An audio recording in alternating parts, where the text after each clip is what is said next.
Well, Rob and Bob came over and dropped off a part, a Volkswagen part, and they head back home now, so I'm almost done. I've been adjusting these valves, and I don't have lots more to go to be finished. There's something interesting I'll tell you all about these rocker arms as I'm working on them here.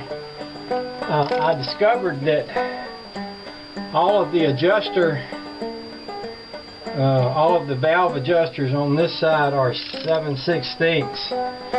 The ones that were on this side were 1/2 inch adjusters. Now, that tells me that the rocker shaft that was on this side over here was not the original one to the car. And it's also the one that broke, which kind of got me wondering what the heck was going on with that. This seems weird to me. But anyway, I don't know what's going on with that. I'm just pointing it out. Pointing it out as a point of interest, I guess.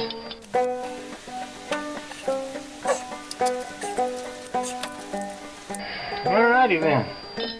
Let's double check everything. In the top dead center, that's number 1. Number 2, intake. This is exhaust intake, intake.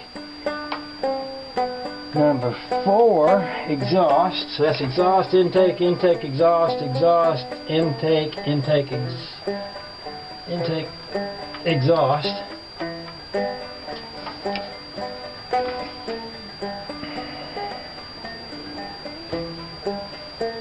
And I'm not going to go through the whole thing again. I'm going to call that good. I noticed this hose right here though is cracked looking. I think that's a vacuum hose, but it still ought to be fixed. So that's something I can put on my list of things to do.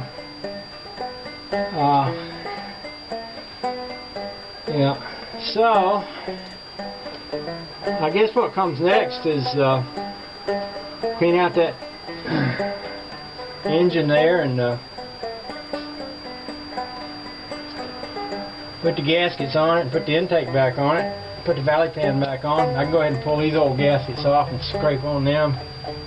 Scrape off the stuff here. And get my little fancy scraping tool. I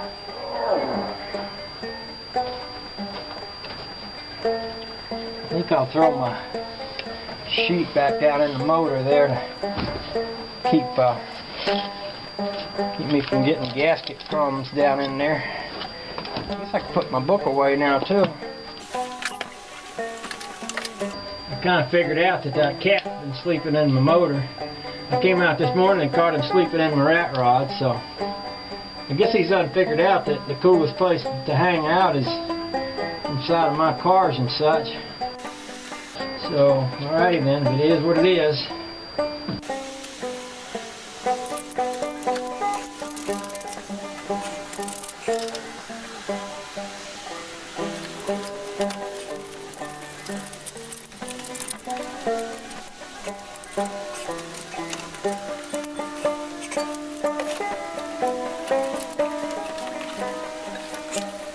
I suppose I could go ahead and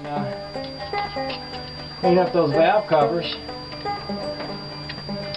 and put them back on here. They don't have any wet paint on them.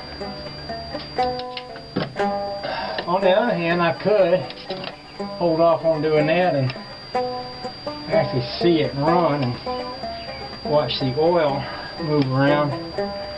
Somebody suggested I might want to do that just to make sure it's getting oil up in here. So let me think what else I could do. I guess I could just take a rag and clean this up. I'm not going to try to clean up and paint this part of the motor up in here just because if I did much in here, I could very easily just wind up getting a bunch of this dirt right down inside the motor. And you know, I think I just soon it stays right where it's at rather than have it get inside everything. If I hadn't just thrown a fresh coat of paint on that intake, I guess I could have plopped it over in here. I suppose I could go ahead and Well, let's see. I don't think I want to do that either. I started to say I could throw the gasket on here and put some of that sealer on there, but that sealer, that rubberized sealer will kind of harden up on there. And probably better if I put it on fresh as I'm doing it. I can do that first thing in the morning though, when I get back to work on this, if I do work on it first thing in the morning. Valley pan's all wet with paint. I can't do it right now. I guess it's a good time to walk away from the car. I guess. Walk away from the car. At least I got that part done. That was kind of a big deal.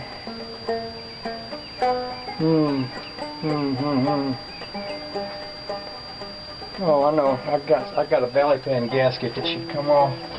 I just remembered that too. It needs to come out of there. Well, it's going to be really easy to get that one in the motor if I'm not careful.